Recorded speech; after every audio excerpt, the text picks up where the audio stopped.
오늘 오후 3시 말씀, 오후 3시 예배의 설교의 말씀은 무근해를 보내며 이런 제목이었습니다.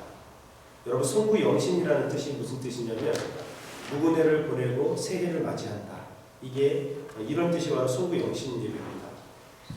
사실은 말도 많고요, 탈도 많습니다. 한국의 어떤 고유의 어떤 그 전통, 토속신앙과 맞물려 있어서 그렇게 예배 드리는 것이 아니냐 이렇게 주장하는 파도 있고요. 또 어떤 파는 아니다, 의미가 중요하다 이렇게 얘기하는 분들이 있는데 후자가 맞는 것 같습니다. 우리는 이제 무근해를 보내고 새해를 맞이하는데 예배로 시작하고 예배로 마감하는 믿음으로 오늘 주의 말씀을 함께 묵상하는 시간을 갖도록 하겠습니다.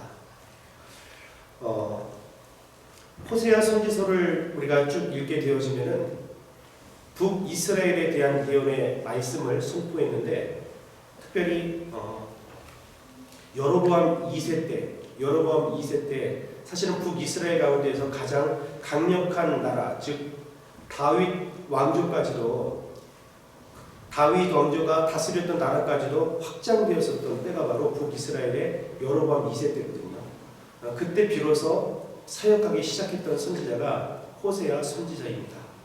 북이스라엘이 BC 722년도에 그들의 죄악 가운데에 아수르에 의해서 멸망을 당했는데 그때 망할 것이다, 너희들 무너질 것이다 라고 선포하면서도 하나님께서 이스라엘 백성들을 얼마나 사랑하셨는지에 대한 메시지를 지속적으로 선포하고 있습니다. 특별히 오늘 10장의 말씀을 보게 되어지면은 북이스라엘이 그렇게 여로보암 때 강력하게 나라가 구축되었던 것은 하나님의 은혜인데 10장 1절을 읽지 않았지만 이렇게 풍성해지면 풍성해질수록 하나님께서 해주셨음에도 불구하고 하나님께 영광을 돌리지 않습니다. 그리고 오히려 많은 주상들을 만들고 우상 숭배하는 장면들이 목도되어집니다. 이런 우상 숭배의 죄들을 지속적으로 이야기하고 있어요. 그 2절 말씀을 보게 되어지면은 북이스라엘 백성들한테 너희들은 두 마음을 품었다 이렇게 이야기를 합니다. 하나님을 아예 버린 것도 아니고요. 한 발은 하나님께, 한 발은 바알께. 그래서 왔다 갔다 하는 거예요. 이런 부분에 대해서 하나님께서 징계하실 것이다. 너희들이 섬기는 우상을 깨뜨리실 것이다 라고 하나님께서 사실 심판을 말씀하십니다. 그리고 3절 말씀을 보게 되어지면 이스라엘 백성들이 하나님을 두려워하지 않는다라고 말씀했습니다. 하나님을 경외해야 되는데 하나님 전혀 두렵지 않는 거예요. 그래서 북이스라엘 백성들이 하고 싶은 마음대로 내 뜻대로 그렇게 행함으로 하나님의 심판이 경고되어 있는 것이 바로 10장의 말씀입니다. 더 구체적으로 말씀을 드리면 9절에 보면은 기브아 시대에서부터 지금까지 너희가 범죄했다 이렇게 이야기를 하거든요. 기브아는 사사기 시대의 끈 무렵인데 사실은 레위인이 첩을 얻은 이야기부터 시작하거든요. 쉽게 말해서 제가 첩을 얻은 거예요. 이거는 있을 수가 없는데 그런 정도로 사사기 말기에는 그렇게 타락했다는 거예요. 그런데 그 첩을 데리러 오는 가운데에 이제 기브아라는 곳에서 베냐민 지파가 살고 있는 기브아라는 지역에 잠시 묵게 되었는데 이때 그 동네에 있는 많은 남자들이 몰려와서 지금 젊은 남자가 들어갔으니 그 남자하고 우리가 상관을 하겠다 이렇게 이야기를 합니다. 그러니까 동성애를 하겠다는 거예요. 그랬더니 그 노인이, 그 제사장을 묶여 있던 그 노인이 우리 집에는 처녀인 딸들이 있고 그 다음에 제사장 와이프가 되는 여자가 있으니까 이 사람들을 줄 테니까 이 남자한테는 아무 짓도 하지 말아라 라고 얘기를 하거든요. 그런데 어떤 사실이 벌어지냐면 이 레위인이 그냥 그 여인을 바깥으로 밀어내버리고 문을 닫아버립니다. 그래서 결국에 가서는 이 여인이 융간을 당해서 죽게 돼요. 이것 때문에 레위인이 그 여자 시체를 12토막으로 잘라서 각 지파로 보내면서 전쟁이 일어나거든요. 이래서 동성애 문제 그리고 폭력 문제로 인해서 엄청난 전쟁이 일어나는데 그때 베냐민 지파에 몇 명 남지 않고 다 그때 몰살당하는 사건이 실질적으로 사사기의 19장에서 21장에 보면 기록이 되어 있어요. 이런 죄악들이 지금 북이스라엘 백성들한테 끊어지지 않고 지속적으로 오게 되었다라고 성경은 말씀하시면서 심판에 대해서 말씀하고 있는 거예요. 너희들은 멸망할 수밖에 없고 무너질 수밖에 없다. 사랑하는 성도 여러분, 우리가 2018년도 새해를 맞이하면서 정말 중요한 것은 우리 안에 정말 우리의 죄악을 하나님께 고백을 하고 회개하며 밝아오는 2018년도를 맞이하기를 소망합니다. 그래서 오늘 우리가 함께 읽었었던 12절 말씀을 보면은 이런 말씀이 있습니다. 너희가 자기를 위하여 공의를 심고 인애를 거두라. 사랑하는 성도 여러분, 성경의 법칙 가운데 하나는 심은 대로 걷는 거예요. 우리가 무엇을 심든지 그대로 거두게 되어 있습니다. 죄를 심었지요? 그러면 심판을 거두게 되는 것이 성경의 법칙입니다. 그런데 오늘 분명하게 호세아 선지자가 멸망할 것이다 라는 이면에 하나님의 사랑을 선포하는데 유일하게 회복할 수 있는 길이 첫 번째가 너희가 공의를 심고 인애를 거두라 라는 것이었습니다. 공의는 무엇입니까? 공의는 하나님의 의로움을 심으라는 뜻이에요. 요즘에 이 땅 가운데에 공의가 실종되지 않았습니까?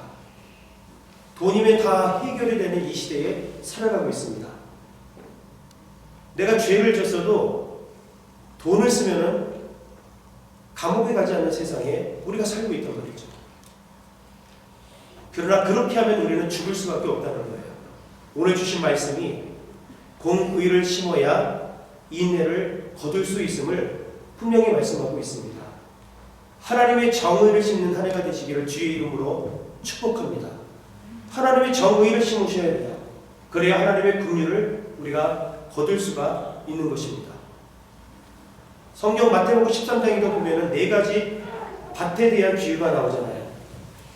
길가밭이 나오고 돌짝밭이 나오고 가시밭길이 나오고 좋은 땅이 나와요. 우리 성도님들은 좋은 땅에 하나님의 공의와 인애를 심으셔야 아름다운 것들을 거둘 수가 있는 겁니다. 세상이 다 공의를 심지 못하고 죄악을 품는다 할지라도 오늘 랜싱 한인교회와 우리 모든 성도님들 한 분 한 분 2018년도에는 공의를 심으시고 하나님의 긍휼을 거둘 수 있기를 주의 이름으로 축원합니다.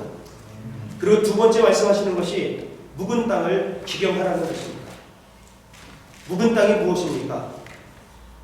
잡초와 엉겅퀴로 인해서 딱딱해진 땅을 말하고 있는 거예요.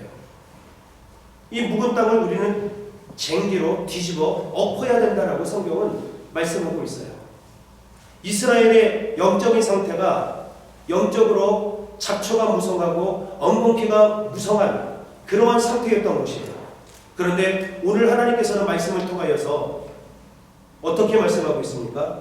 그 묵은 땅을 성령의 능력으로 뒤집어 엎으라. 그래야 살리라. 주님께서 말씀하셨습니다. 저와 우리 성도님들의 마음은 어떻습니까? 혹시 잡초가 있지는 않습니까? 엉겅퀴로 인하여서 딱딱하게 굳어져서 새싹이 돋아날 수 없는 그런 땅을 갖고 있지는 않습니까? 오늘 주신 하나님의 말씀을 통하여서 성령의 능력으로 저와 우리 성도님들의 그 묵은 땅들이 기경되는 역사가 있기를 주의 이름으로 축원합니다. 그런데 놀라운 것은 12절 처음 시작할 때에 너희가 자기를 위하여 그렇게 하라고 말씀하십니다. 우리를 위하여 하나님께서는 공의를 심고 인애를 거두라고 말씀하시고 묵은 땅을 기경하여 하나님을 위한 것도 아니었습니다. 너희를 위해서, 더 쉽게 말하면 나를 위해서 그렇게 하라고 오늘 성경은 말씀하고 있는 거예요. 하나님께서 우리 성도님들 자신을 위해서 묵은 땅을 기경하라고 말씀하셨어요. 2018년도에 저는 2018년도에 표현을 그렇게 드렸어요. 묵은 땅을 기경하는 거예요. 뭐 우리가 큰일, 나라를 구하고 저는 그렇게 큼지막한 것을 생각한 것도 아닙니다. 단지 나의 묵은 땅을 기거하면 그것이 하나님의 은혜가 될 줄로 믿습니다. 내가 바로 서게 되어지면 결국 나라가 바로 설 수 있게 되겠지요. 오늘 주신 말씀을 통해서 사랑하는 우리 성도님들, 묵은 땅을 2018년도에 꼭 기경하는 역사가 있기를 주의 이름으로 축원합니다. 하나만 더 보겠습니다. 세 번째, 지금이 곧 여호와를 찾을 때라고 성경은 말씀하고 있어요. 지금이 바로 하나님을 찾을 때라. 이제 2018년도가 다가오고 있는데 바로 2017년도에서 18년도로 넘어가는 지금 이때 우리 성도님들이 하나님을 찾을 때이다라고 성경은 말씀하고 있습니다. 고린도후서 6장 2절 말씀을 보면은 보라 지금은 은혜 받을 때요 구원의 날이로다 이렇게 말씀하고 있어요. 지금이 은혜 받을 때예요. 내일이 은혜 받을 수 있겠지, 그 다음날 은혜 받을 수 있겠지, 1년 후에 나는 아직 어리기 때문에 이후에 은혜 받을 수 있겠지. 아닙니다. 지금이 은혜 받을 때요 지금이 구원의 날이로다. 지금이 하나님을 찾을 때라고 분명히 성경은 말씀하고 있으니 2018년도 오늘 이 밤에 전능하신 하나님을 찾아 주님을 인격적으로 만난 은혜가 있기를 주의 이름으로 간절히 축원을 드리겠습니다.